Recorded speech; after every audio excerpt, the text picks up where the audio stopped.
ঘরের মাঠ কিং পাওয়ার স্টেডিয়ামে অনেক কাছে গিয়েও কেমন যেন ভাগ্যের দোষে গোলের দেখা পেল না হামজা চৌধুরীর লেস্টার সিটি। কাউন্টার অ্যাটাকে দু একবার ম্যান সিটির ডিফেন্স ভাঙলেও কখনো সুযোগ হাতছাড়া, আবার কখনো অফসাইড।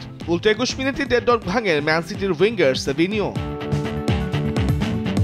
দ্বিতীয়ার্ধ একই দশা লেস্টারের। বল দখল, পাসিং সবই ঠিকঠাক, কিন্তু সময়তে ফেরা হচ্ছিল না ভ্যান লিস্টলয়ের শিশুদের। 70 মিনিটে কোচ মাঠে নামালেন বাংলাদেশের গর্ব হামজা চৌধুরীকে, তবে তাতেও রক্ষা হলো না ফক্সদের। 4 মিনিট পর আরও এক গোল স্বাগতিকদের জালে। স্কোরশিটে এবার সিটিজেনদের হয়ে পুরনো নাম লিখালেন আর্লিং হাল্যান্ড। এরপর দু একবার আশা জাগালেও গার্দিওয়ালার বাহিনীর কাছে বছরের শেষ ম্যাচ হেরেই গেছে লেস্টারের দল। তবে যতক্ষণ মাঠে ছিলেন ততক্ষণ দারুণ খেলেছেন হামজা চৌধুরী। লেস্টার সিটির বিপক্ষে যখন এই ম্যাচে জেতে ম্যানচেস্টার সিটি, তখন পেপ গার্দিওয়ালার নামের পাশে লিখিয়েছেন সিটিজেনদের ডাগআউটে নিজের 500তম ম্যাচ। বিশেষ এই মুহূর্তে গার্দিওয়ালা হলেন চাপমুক্ত।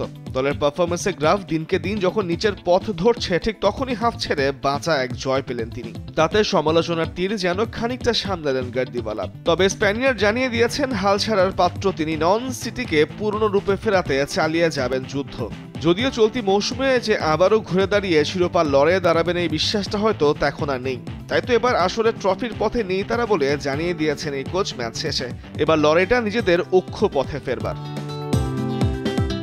অন্য ম্যাচে স্বাগতিক ওয়েস্ট হ্যামকে 5-0 গোলে রীতিমতো বিধ্বস্ত করেছে লিভারপুল। নিজেদের পয়েন্ট টেবিলের শীর্ষস্থানটা আরও ভালো মতো মজবুত করে নিল মো সালারা। ম্যাচের 30 মিনিটেই অলরেডদের প্রথম লিড এনে দেন লুইস দিয়াজ। এরপর প্রথমার্ধের শেষ 5 মিনিটের মধ্যে কোডি গাকপোকে দিয়ে অ্যাসিস্ট করে নিজেও একবার বল জালে জড়ান দুর্দান্ত ফর্মে থাকা মো সালাহ। 54 মিনিটে আর্নল্ডের দূরপাল্লার শটে 4-0 গোলের লিড পায় আর্নে স্লট বাহিনী।